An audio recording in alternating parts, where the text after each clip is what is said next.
ပရိသတ်များအားလုံးပဲမင်္ဂလာပါဒီနေ့ recap ပြုလုပ်ပေးသွားပြီးမှာကတော့2019ခုနှစ်အချိန်ကာလတုန်းကကယ်လီဖိုးနီးယားပြည်နယ်မှာနေထိုင်တဲ့ဘဲဆိုတဲ့ကောင်မလေးတစ်ယောက်ကြောင့်ပါဘဲက Fear of Fire လို့ခေါ်တဲ့ပထမလူတနက်ပစ်ခဲကိုရမ်းကြိုက်ပြီးဂိမ်းလောကမှာသူ့ရဲ့နာမည်ပြောင်း Speedrun ကအတော်လေးကိုနာမည်ကြီးပါတယ်သူ့ရဲ့အိမ်ဘက်ကတော့ဂိမ်းပြပွဲတစ်ခုမှာအနိုင်ရပြီး professional gamer တစ်ယောက်ဖြစ်ဖို့ပါပဲ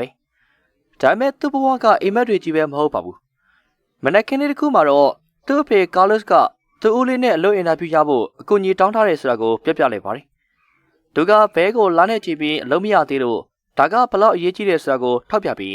အင်တာဗျူးပြီးရင်လည်းသူ့အဖွားကိုဆရာဝန်စီကနေခေါ်လာပေးဖို့လည်းတောင်းဆိုလိုက်ပါတယ်ဘဲတယောက်ကတော့စိတ်မပတစ်ပါးနဲ့ပဲသဘောတူလိုက်ရပါတယ်အင်တာဗျူးတတရဲ့ဝစ်ပြီးအင်ကထွက်သွားပေမဲ့ဒါကသူ့ရဲ့လှုပ်ဝဲစီစဉ်တစ်ခုပါပဲသူချစ်သူအီဗန်ကအင်ပြင်မှာစောင့်နေပြီးကားပေါ်ကိုရောက်တာနဲ့ဘဲကပေါ်ဝေစားတွေကိုပြောင်းဝင်လိုက်ပါတယ်အီဗန်ကတော့ဘဲကအင်တာဗျူးကိုကြွပြီးဗီဒီယိုကင်းတစ်ခုကိုသွားတင်တယ်လို့လုံးဝမထင်ပါဘူးဟုတ်ပါတယ်ဘဲကတော့အင်တာဗျူးကိုဖျားတယ်လို့ဖုန်းဆက်လိုက်မယ်လို့ပြောပါတယ်သူဘာလို့လဲဆိုတော့ဒီပြိုင်ပွဲရဲ့စုကဒေါ်လာ1000မဟုတ်လို့ပါအဲ့လိုရရင်သူ professional gamer တယောက်ဖြစ်ဖို့အတွက်လမ်းစာပေါ်နိုင်ပြီလို့သူကတွက်ဆထားနေခဲ့တာပါဒါပေမဲ့ကံမကောင်းစွာနဲ့ပဲ event စီမှာသတင်းစိုးတစ်ခုရှိနေခဲ့ပါတယ်ဂိမ်းလောကမှာအတော်ဆုံးကစားသမားကလည်းဒီပြိုင်ပွဲမှာပါဝင်မယ်ဆိုတဲ့အကြောင်းပါသူတို့ပြိုင်ပွဲကွင်းထဲကိုရောက်တော့လူတွေအားလုံးက shrine လို့ခေါ်တဲ့ Killer Hex ကိုကြည့်ပြီးအော်ဟစ်နေခဲ့ကြပါတယ်သူကတနစ်တာအကောင်းဆုံး gamer ဆုကိုရထားပြီးမဂဇင်းကာဗာတွေမှာတော့ပါဘူးတဲ့သူပါမှတ်ချက်ပေးသူတွေကတော့သူနိုင်မယ်လို့သေချာပါပြောနေကြပါတယ်ဘဲကသူ့ကိုနိုင်ယူဖို့တဲ့အရန်ကိုဆရာထက်တန်နေပေမဲ့အီဗန်ကသူ့ကိုတရေပေးပါတယ်ဒီကိုအနိုင်ရဖို့လာတာမဟုတ်ဘူးအရေးချင်းစစ်ဖို့လာလို့ပြောပါတယ်ဂိမ်းစားတော့အီဗန်တယောက်ပဲဘဲအတွက်အားပေးနေပါတယ်ဘဲကပထမဆုံးလူကိုတက်ပြီးမှတ်ရပါတယ်ဒါပေမဲ့ရှိုင်းကမြေပေါ်ရဲ့တစ်ဖက်ကနေရုတ်တရက်ပေါ်လာပြီးသူ့ရဲ့အမှတ်တွေကိုလွတ်ယူပါတယ်တခါတလေသူကကစားတာကိုရက်ပြီးသူ့ပရိသတ်တွေကိုလက်ဝဲရမ်းနှုတ်ဆက်လိုက်ပါတယ်သူ့မျက်လုံးကိုတောင်မှိတ်ပြီးကစားပါသေးတယ်ရှိုင်းကလူတင်ကြီးအောင်ကစားနေပေမဲ့ဘဲကတော့အရှောင်ပေးပါဘူးသူကအကောင်းဆုံးစူးစမ်းနေခဲ့ပါတယ်နောက်ဆုံးမှာသူနဲ့ရှိုင်းဟာအမှတ်တူသွားပြီးအချိန်ကလည်းစက္ကန့်အနည်းငယ်ပဲကြာပါတော့တယ်ဘဲရဲ့ရှိမှပြန်ဘက်တစ်ယောက်ရှိပြီးသူ့ကိုတက်ရင်အနိုင်ရနိုင်ပါတယ်ဒါပေမဲ့သူကအနီးနားမှာရှိတဲ့ရှိုင်းကိုမြင်လိုက်ရပြီးဂုံတိတ်ကရှိနဲ့အနိုင်ယူဖို့သူ့နောက်ကိုလက်ခဲ့ပါတော့တယ်အော်ဆရာကောင်းတာကရှိုင်းရဲ့စက်ကောင်ကမျက်နှာပြင်ပေါ်ကနေပျောက်သွားပြီးသူ့နောက်မှပြန်ပေါ်လာကသူ့ကိုတက်လိုက်ပါတယ်ဒါကြောင့်ရှိုင်းကပြန်ပွဲမှာအနိုင်ရသွားပါတယ်အပြင်ထွက်လာတဲ့လမ်းမှာဘဲကရှိုင်းเจ้าကိုမရမနာပြောနေပါတယ်လူတုတ်ပြန်မှုတဲ့ပုံမြန်တဲ့လှူရှားမှုတွေကိုသူဘယ်လိုလုပ်နိုင်လဲဆိုတာကိုနားမလည်နိုင်ပါဘူးအီဗန်ကသူ့ကိုစိတ်ပြေပြအောင်ကြိုးစားပြီးဘလူဘဲထိတက်ရောက်နိုင်ခဲ့တာပဲလို့ဆိုပြီးအပေးစကားပြောပြပါတယ်ဒါပေမဲ့ဘဲကရှိုင်းကိုမနိုင်ရင်ဘာမှအသုံးမဝင်ဘူးလို့သူ့ကိုယ်သူယူဆနေခဲ့တာပါ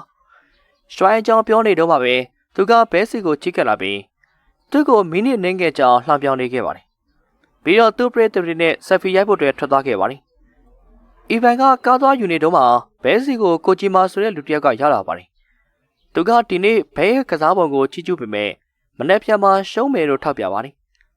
သူကနတ်သမီးအဖွားကြီးတစ်ယောက်ဖြစ်တယ်လို့ပြောပြီးသူ့အကူအညီရမယ်ဆိုရင်နိုင်ရနိုင်တယ်လို့ပြောပြီးသူ့ရဲ့ကတ်ကိုပေးလိုက်ပါတယ်ကိုဂျီမာကဘဲရှိုင်းချောင်းပြောတာမှန်တယ်လို့အတည်ပြုလိုက်ပါတယ်လူသားတစ်ယောက်အနေနဲ့အဲ့လောက်တော့မဖြစ်နိုင်ပါဘူးဘဲကအိမ်ပြောတော့ကာလော့စ်ကအင်တာဗျူးကြောင်းမေးပါတယ်ဘဲကအဆင်ပြေလို့ဟန်ဆောင်ပေမဲ့ကာလော့စ်ကသူ့ညီနဲ့စကားပြောပြီးဘဲမလာဘူးဆိုတာကိုသိသွားပါတယ်ဘဲကသူ့အဖွားကိုလည်းမခေါ်လာခဲ့ပါဘူးသူကိုယ်တိုင်တွားခေါ်ခဲ့ရတဲ့အတွက်ကာလော့စ်ကသူ့အလုပ်ပြုတ်လို့နေပါဖြစ်ခဲ့ရပါတယ်သူကဘဲကိုမနေ့ပြန်မှာအင်တာဗျူးသွားရမယ်လို့စွန့်ကောက်ပြီးပြောပါတယ်ဘဲကသူ့အိမ်မက်ဖြစ်တဲ့ဘလူဘဲအကြောင်းပတ်စံကောင်းကောင်းရရှိနိုင်တဲ့အကြောင်းကိုပြပြဖို့တည်းကြိုးစားပါတယ်ဒါပေမဲ့ကာလော့စ်ကဒါကပတ်စံအကြောင်းမဟုတ်ဘူးဘဲသူ့ကိုလိန်တဲ့အကြောင်းပဲလို့ပြောလိုက်ပါတယ်ဘဲကသူ့အကြောင်းပဲတွေးနေတဲ့အကြောင်းဒေါသထွက်ပြီးသူ့အဖေလိုအလုံးမကောင်းဘဝမကောင်းကိုမလို့ချင်ဘူးသူ့အမေဘာလို့ထွက်သွားလဲဆိုတာနားလည်တယ်လို့ပြောလိုက်ပါတယ်အဲ့နောက်မှာဘဲကကွန်ပျူတာပေါ်မှာအလုပ်ရှော့တာတကူဖွင့်ပေမဲ့ဂိမ်းထုတ်လို့မှုကိုပြောင်းလိုက်ပါတယ်ရွှိုင်းအကြောင်းကိုစိတ်ပူနေရကြောင်းကိုချီမာရဲ့ကတ်ကိုယူပြီးလိပ်စာကိုတွားကြည့်ဖို့တည်းဆွဲဖြတ်လိုက်ပါတယ်သူကတကိုးစကားလို့ခေါ်တဲ့နေရာတစ်ခုကိုတွေ့ပါတယ်အဲ့ဒါကဂိမ်းဆိုင်ဖြစ်နေပါတယ်ကိုချီမာကနှုတ်တော်မဆက်ဘဲသူ့ကိုဝင်ထိုင်ပြီးတော့မှကစားခိုင်းပါတယ်ဘဲကအကက်ဆုံးအဆင့်ရှိတဲ့ကြီးစံငဲကိန်းကိုယူလိုက်တာကြောင့်စကပိုင်းထဲမှာရှုံးသွားပါတယ်အဲ့ဒီခါမှာကိုချီမာက Impact 9ကိုတန်ကိုလောက်တောက်ဖို့တည်းပြောပါတယ်ဘဲကအဲ့ဒါကိုအားပြည့်ချွေလို့ထင်နေပါတယ် သူကပလင်းကိုဖွင့်လိုက်တဲ့အခါမှာအခန်းထဲကလူတွေအားလုံးကသူ့ကိုလှည့်ကြည့်ကြပါတယ်။ကိုချီမာကဒါတာမန်အရေးပဲလို့ကတိပေးပြီးအဖုံးထဲကိုထည့်ပေးလိုက်ပါတယ်။ဘဲကတောက်လိုက်တဲ့အခါသူ့ရဲ့အုံနောက်ကလုံးဝပြောင်းလဲသွားရလို့ခံစားရပါတယ်။သူရဲ့အာယုန်တွေကပိုထက်မြက်လာပြီးတုတ်ပြန်ခြင်းကမယုံနိုင်လောက်အောင်မြန်ဆန်သွားခဲ့ပါတယ်။အခုဆိုရင်သူကအသက်တစ်ချောင်းမှမဆုံးရှုံးပဲခက်ခဲတဲ့ဂိမ်းကိုအနိုင်ရနိုင်ခဲ့ပါပြီ။ခဏကြာမှဘဲကအာလီတဲ့ပြောက်သွားပြီးကိုချီမာနဲ့တူစပွဲမှာရောက်နေတာကိုတွေ့လိုက်ရပါတယ်။ကိုချီမာက Apex 9ကအချိန်ကိုဆွဲဆက်ပြေလို့ရှင်းပြပါတယ်။ဆွဲဆက်လေးပြန်ကန်လေးပိုပြင်းထန်ပြီးဘဲကတနားရီကြောင်တတိလေးသွားခဲ့တာပါ။သူကဘဲကို Apex 9သပလင်းကိုဒေါ်လာ900နဲ့ရောင်းပေးနိုင်ပေမဲ့အဲ့ဒါကဘဲမှာကျန်တဲ့ပတ်စံအားလုံးပါပဲ။ဒါအပြင်အဲ့ဒါကလိန်ညာလှည့်စားတာလည်းဖြစ်နိုင်ပါတယ်။ကိုချီမာကရွှိုင်းဟာအဲ့ဒါကိုမမှားဘူးလို့မထင်ဘူးလို့ထောက်ပြပြီးသူကို Apex ပိုရောင်းဖို့အတွက်ဖုန်းခေါ်ခဲ့ပါတယ်။တငုံထဲနဲ့သူရခဲ့တဲ့အမှတ်ကောင်းတွေကိုမြင်ပြီးတဲ့နောက်မှာသူကဝင်ဖို့တဲ့ဆုံးဖြတ်လိုက်ပါတယ်။နောက်တနေ့မှာဘဲကပြန်ပွဲမစခင် Apex 9တငုံတောက်လိုက်ပါတယ်။သူ့အတွက်အချိန်လေးကနှိကွေးသွားပါတယ်။ဂိမ်းစရာနဲ့သူကချွေးတော်မပြန်ပဲပြန်ဘက်တွေကိုတတ်နိုင်ခဲ့ပါတယ်။ကမ္မကောင်းစွာနဲ့ပဲရွှိုင်းက Apex 9ကိုဆက်တောက်နေပြီးမကြခင်မှာသူ့ကိုလိုက်ပြီးသွားပါတယ်။အမှန်နဲ့ငယ်နဲ့သူ့ကိုကြော်တက်သွားပါတယ်။မကြခင်မှာ Apex 9ရဲ့အာလီတင်တွေကဘဲအတွက်ပိုပြင်းထန်လာပါတယ်။သူကအနိုင်ရဖို့အရင်ဆရာထက်နေခဲ့တာကြောင့်ပလင်းတစ်ခုလုံးကိုတောက်လိုက်ပါတယ်။သူရဲ့အမြန်ဆုံးထုတ်ပြန်မှုတွေနဲ့ဘဲကရွှိုင်းရဲ့စကောင်ကိုတက်ပြီးပြန်ပွဲမှာအနိုင်ရသွားခဲ့ပါတယ်။ Apex 9အများကြီးတောက်ထားတဲ့အာလီတင်တွေကပိုရှာရှိခဲ့ပြီးဘဲနိုးလာတဲ့အခါ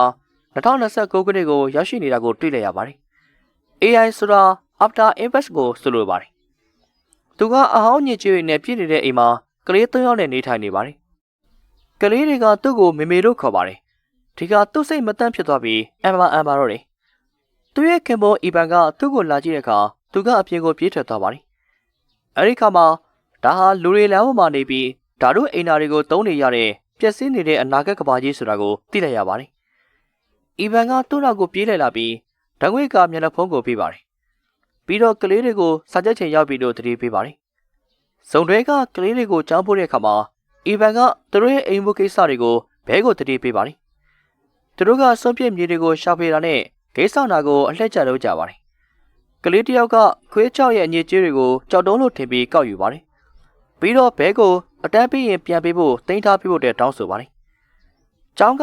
လမ်းလယ်မှာစပွဲနေငယ်နဲ့ဆရာတောက်ပဲရှိတဲ့ပုံစံဖြစ်နေပါတယ်။ဆရာကကလေးတွေကိုတေလိပ်ပြာနဲ့တွေ့ရင်ပြေးပြီးပုံရမယ်လို့သင်ပေးပါတယ်။ဘဲကအီဗန်နဲ့ဒီထူးဆန်းတဲ့အခြေအနေအကြောင်းကိုပြောချင်ပေမဲ့အိမ်နေချင်းတစ်ယောက်ကသူ့ကိုရှယ်ရီလို့ခေါ်ပြီးဝင်ပြောပါတယ်။အမျိုးသမီးကညကအိမ်နေချင်းတစ်ယောက် Apex ကနေသတိပြန်ဝင်လာရလို့ရှင်းပြပါတယ်။ပြီးတော့သူ့ဘဝရဲ့နောက်ဆုံးရှင်းနှစ်ကိုမှတ်မမိတော့ဘူး။ဒူရဲရရှိတန်ကသူ့ကိုသူ့တဲထဲကနေဆွဲထုတ်ပြီးသူ့ကိုပယ်ဆာလို့ခေါ်ပါတယ်။အဲဒီခါမှာအီဗန်ကသူ့ကိုစော်ကားပါတယ်။ပယ်ဆာတွေက Apex ကိုအလွန်ကျွံတောက်ပြီးအသုံးမဝင်တော့တဲ့သူတွေဖြစ်သွားကြကအဲ့ဒါကကဘာပြက်စေခဲ့တာပါ။အီဗန်ကသူ့ကိုထိုးချင်ပေမဲ့ဒန်ကတားပြီးဘဲကိုအမေပေးဖို့တောင်းဆိုပါတယ်။သူကအသုံးဝင်တဲ့အရေးချင်းတွေမရှိတော့လို့ပါ။ဘဲကနားမလည်သေးပဲဒန်ကိုလူတွေနှင်ထုတ်ပေးဖို့ပြောပါတယ်။အဲဒီနောက်မှာအီဗန်ကဘဲပါပြောချင်တယ်ဆိုတာသိချင်ပေမဲ့ဘဲကနှင်ထုတ်ခံရမှာမလို့ချင်လို့ဘိုင်းနာရဲလို့ဟန်ဆောင်ပါတယ်။အီဗန်ကညာတော့ကပိုးကောင်လေးစားခဲ့လို့ပြောပါတယ်။ဒန်ကပယ်ဆာကိုမြို့ပြင်ကိုတွန်းထုတ်ပြီးဂိတ်ကိုပိတ်လိုက်ပါတယ်။အဲဒီချိန်မှာမိုးလေဝသအချက်ပေးတံမြည်လာပြီးလူတိုင်းကတံငွေကမျက်နှာဖုံးတွေတက်ထားလိုက်ကြပါတယ်။နောက်ပိုင်းအိမ်မှာဘဲကဘာလို့ရမှမသိလို့စိတ်လှရှားနေခဲ့ပါတယ်။ကလေးတယောက်ကိုဘယ်လိုပြုစုရမလဲဆိုတာကိုသူမသိခဲ့ပါဘူး။သူ့အဖေကိုအကူအညီတောင်းဖို့ဖုန်းခေါ်ဖို့ကြိုးစားပေမဲ့သူကတည်သွားခဲ့ပါပြီ။သူရဲ့ပြာတွေကအိုတလုံးထဲမှာရှိပါတယ်။ဘဲကသူ့ကိုသူတတိပေးပါတယ်။သူကခိုင်မာတဲ့ချန်ပီယံတယောက်ပါ။သူ့ကိုသူပြန်ဆူစည်းလိုက်ပါတယ်။ဒန်ကသူ့ကိုလာခေါ်ပြီးအင်တာတန်ရှင်းလှုပ်ချင်ရောက်ပြီလို့တတိပေးပါတယ်။ဒီအနာဂတ်မှာဘဲက Sheriff တန်ရှင်းကော်မရှင်နာစွန့်ပစ်မြေရှာဖွေသူနဲ့မိခင်တယောက်ဖြစ်နေပါတယ်။ဘဲကတနေ့တာလုံးကိုအင်တာရီတန်ရှင်းလိုရင်းနဲ့ကုံဆုံးပါတယ်။အဲဒါကြောင့်သူအရင်ပင်ပန်းသွားပါတယ်။ဒါပေမဲ့အိမ်ပြန်ရောက်တဲ့အခါမှာကလေးတွေကိုပြုစုရမှာကြောင့်အနားမြူနိုင်သေးပါဘူး။အီဗန်ကဂိတ်ဆောင်နေတော့မှရက်တွေကအရင်တိုင်းပဲကုံဆုံးသွားပါတယ်။ဘဲကအဲ့ဒါကိုညင်းငွေလာပါတယ်။တခါတလေသူလည်းဂိတ်ဆောင်ရပါတယ်။အဲ့ဒါကနိုင်ပေါင်းများစွာဘာကူမှမကြည့်ပဲစိုက်ကြည့်နေရတာပါ။အဝေးလျှော်တာဂျန်နရေတာကိုအားသွင်းဖို့အတွက်စပိန်နေတာနဲ့စားလို့မကောင်းတဲ့အစားအစာတွေစားရတာတွေလည်းရှိပါတယ် ကလေးတွေကသူနဲ့ရင်းနှီးဖို့ကြိုးစားပြီးသူ့ရဲ့ပုံဆွဲထားတဲ့ပုံလေးတော်မှလက်ဆောင်ပေးထားပါတယ်။ဒါပေမဲ့သူကအေးဆက်ပြီးအထီးကျန်ဆန်နေခဲ့ပါတယ်။တညမှာဘဲအိမ်ပြန်ရောက်တော့ TV မှာ Field of Fire ဂိမ်းကိုတွေ့လိုက်ရပါတယ်။အီဗန်ကတလားတခါဂိမ်းချအတွက်ဂိမ်းဆက်ကိုအားသွင်းမှုတွေစပိန်နေတယ်ဆိုတာသိလိုက်ရပါတယ်။သူရဲ့နောက်လက်မစခင်အေးရမယ်စားဘဲကကလေးတွေကိုသူဘလောက်တော်တဲ့ကစားမလဲဆိုတာကိုပြပါတယ်။သူတို့ဂိမ်းကိုဘယ်လိုကစားရမလဲဆိုတာတော့သင်ပေးနေခဲ့သေးတာပါ။အဲဒါကြောင့်သူတို့ရဲ့နောက်ဆုံးမှာရင်းနှီးသွားခဲ့ပါတယ်။နိုင်နေငယ်ကြတော့ဘဲကကလေးတွေနဲ့ဂိမ်းဆက်ကစားနေပါတယ်။ဘာလဲဆိုတော့သူဂိမ်းစားရမယ့်ချိန်ကိုမေးသွားလို့ပါ။အီဗန်ရောက်လာပြီးဒန်အတွက်ဂိမ်းဖွင့်ပေးမဲ့သူမရှိလို့ဒန်ကတေလေးပြာရဲ့တက်ခတ်ချက်ကိုခံရရတယ်လို့ပြောပါတယ်။ဒန်ရဲ့ဇနီးကဘဲကိုအော်ဟစ်ဆဲဆိုပါတယ်။အီဗန်ကသူ့ကိုတတိပေးပြီးဒါကသူ့ရဲ့အလှည့်ပဲလို့ပြောပါတယ်။အဲဒီတော့ဘဲကဂိမ်းမှာရပ်ပြီးသူ့ရဲ့အပြစ်ရှိတယ်ဆိုတဲ့ခံစားချက်ကိုရင်ဆိုင်နေခဲ့ရပါတယ်။မနေ့ရောက်တော့ဘဲကအီဗန်ကိုသူဒီလိုမလုပ်နိုင်တော့ဘူးလို့ပြောပါတယ်။သူတို့တနေ့ကိုလွတ်လွတ်ပြီးနားယူတာကသူတို့ကိုအပြစ်ပေးတာဆိုရင်အသက်ရှင်နေရတဲ့အဓိပ္ပာယ်ကိုမမြင်တော့ဘူးလို့ပြောပါတယ်။အီဗန်ကသူ့ကိုအားပေးစကားပြောပါတယ်။သူကအံ့ဩစရာအကောင်းဆုံးဇနီးနဲ့မိခင်ဖြစ်ခဲ့တယ်လို့ပြောပါတယ်။ဒါ့အပြင်တောင်းဝန်တည်တဲ့သူလည်းဖြစ်တယ်လို့ပြောပါတယ်။ဒါကြောင့်အမားတစ်ခုကြောင့်စိတ်ထဲမကြတင်ဘူးလို့ပြောပါတယ်။ဒါမဲ့ဘဲအတွက်ဒါကမလုံလောက်ပါဘူး။အဲဒီတော့သူကအီဗန်ထွက်သွားတာကိုစောင့်ပြီးပစ္စည်းအနှဲငယ်ထုတ်ကနှုတ်ဆက်စာရေးခဲ့ပါတယ်။အီဗန်နိုးလာတော့သူ့ရဲ့ဇနီးပြောင်းနေတာကိုတွေ့ပြီးစာကိုဖတ်လိုက်တဲ့အခါသူကပယ်စာတယောက်ဖြစ်ခဲ့တာပါ။သူကတောင်းပန်ပြီးပယ်စာတွေကရင်ကျေးတဲ့လူအဖွဲ့အစည်းမှာနေရာမရှိဘူးဆိုတာကိုသဘောတူပါတယ်။အဲဒါကြောင့်သူထွက်သွားတာပါ။တစ်ဖက်မှာဘဲကစွန့်ပစ်မြေတွေကိုရှောက်သွားပြီးအခြားပယ်စာတွေရဲ့အလောင်းတွေကိုတွေ့ပါတယ်။ပူပေးတဲ့နေရာအောက်မှာနိုင်ပေါင်းများစွာရှောက်သွားပြီးတဲ့နောက်မှာသူကတကိုးစကာကိုတွေ့လိုက်ရလို့အံ့ဩသွားပါတယ်။ဒါကအရင်ကလိုတောက်ပါပြီးအသင့်မဖြစ်တော့ပါဘူး။ဒါပေမဲ့ကိုဂျီမာက12နှစ်အရင်တုန်းကအတိုင်းပဲအတွင်းထဲမှာရှိနေပြီးနေအောင်ကြီးစွမ်းရည်ပြားတွေကြောင့်ဆိုင်ကိုဆက်ဖွင့်ထားပါတယ်။ဘဲကသူ့ဘဝကိုဖျက်ဆီးခဲ့လို့အော်ဟစ်ဆဲဆိုပါတယ်။အဲဒီခါမှာကိုဂျီမာကသူ့ဘာငွေပြန်အမ်းလို့မရပေမဲ့ဆိုင်မှာသုံးလို့ရတဲ့အကျွေးပေးလို့ရတယ်လို့ပြောပါတယ်။သူက Impact 9 ပလင်းအကြီးကြီးကိုထုတ်ပြီးပလင်းတစ်ခုလုံးကိုတောက်က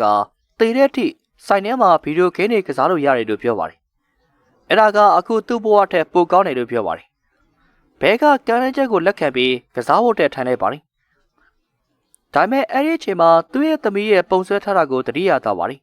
။ပုံရဲ့တောက်မှာ My Hero လို့ရေးထားတာကိုတွေ့လိုက်ပြီး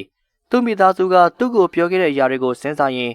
းဘဲကမြို့ကိုပြန်သွားဖို့တည်းဆုတ်ဖြတ်လိုက်ပါတယ်။နောက်ပိုင်းဂိမ်းမှာတော့အီဗန်ကဘဲအတွက်တကောင်းဖွင့်ပေးတော့ပါဘူး။မြို့ဘဝထက်စွန့်ပစ်မြေတွေကပိုဆိုးလို့ပြန်လာတယ်လို့ထင်ပြီးထပ်သွားဖို့ပြောပါတယ်။ဘဲကပုံဆွဲထားတာကိုဂေးရောက်ကနေရှော့ထည့်လိုက်ပြီး